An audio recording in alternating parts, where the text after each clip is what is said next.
Olá, meus amigos, Shalom Aleichem, sejam todos bem-vindos mais uma vez ao nosso devocional diário. E nós temos refletido nos últimos dias sobre o livro de Neemias. No capítulo 3, nós vemos o trabalho de muitas pessoas para reedificar as muralhas da cidade. Como é impressionante e como é importante sabermos que para construir algo, todos devemos contribuir ativamente. Aqui alguns nomes são citados de pessoas que se dedicaram ao trabalho. Eles eram sacerdotes, governadores e muita gente do meio do povo. E hoje eu quero compartilhar com vocês 2 versículos. Preste atenção ao que diz Neemias 3, versículo 5 e 12. Ao lado destes, repararam os tecoitas. Os seus nobres, porém, não se sujeitaram ao serviço do seu senhor.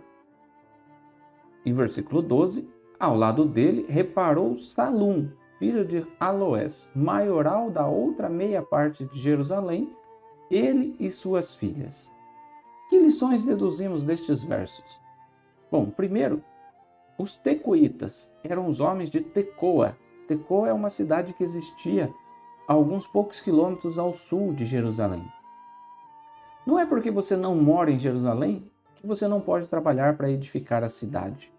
Todos somos responsáveis por buscar o bem de Jerusalém.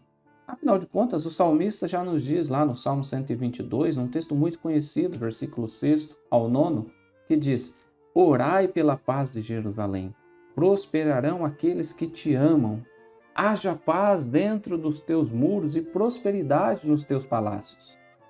Por causa de meus irmãos e amigos direi: haja paz dentro de ti. Por causa do Eterno, nosso Deus, buscarei o teu bem. O quanto nós amamos Jerusalém, o quanto buscamos o bem da cidade do nosso Deus. Agora voltamos ao texto de Neemias capítulo 3. Os tecoitas ajudaram a reparar as muralhas, mas o verso diz: os seus nobres, porém, não se sujeitaram ao serviço do seu senhor. Nobres aqui é uma referência aos grandes, aos ricos que viviam em Tecoa. Em todas as situações, haverá pessoas que têm condições de ajudar, seja economicamente, seja com a sua força física, mas eles não irão querer. E isso não deve nos incomodar, é um direito deles.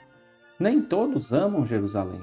Nem todos amam Jerusalém com a mesma intensidade de Neemias ou como alguns de nós nos dias atuais. Quando passamos a nos incomodar com as pessoas, perdemos o foco e também deixamos de fazer a nossa parte. E aí aprendemos algo com o verso 12, que diz que Salum, filho de Aloés, ele era maioral da outra meia parte de Jerusalém, ele e suas filhas. Ele e as suas filhas ajudaram a reparar a cidade. O sábio Hillel, lá no Talmud, no Tratado de Pirkei Avot, capítulo 2, a Mishnah de número 6, diz que onde não há homens, trata tu de ser o homem. A história bíblica é repleta de grandes exemplos de mulheres, como Débora, que foi juíza, Jael, que matou Cícera, um general inimigo de Israel, as mulheres que ajudavam no ministério de Yeshua, Abigail, Ruth, Esther e tantas outras mulheres virtuosas. Provérbios 14, versículo 1 nos diz: Toda mulher sábia edifica a sua casa, mas a tola a derruba com as suas próprias mãos.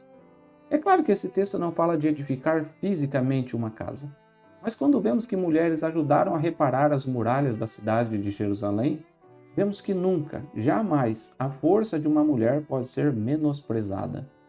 Em todas as vezes que os homens recusam-se a trabalhar com dedicação pela casa de Deus, mulheres santas se levantam e constroem muros. Não por acaso, é tarefa das mulheres a transmissão dos valores da educação judaica a seus filhos. E quando vemos homens dedicados a Hashem, em grande parte é porque tiveram mães ou esposas que estavam dispostas e entendiam a sua nobre missão de edificar a casa com valores, e quando isso não for suficiente, elas arregaçaram as mangas e ergueram muralhas.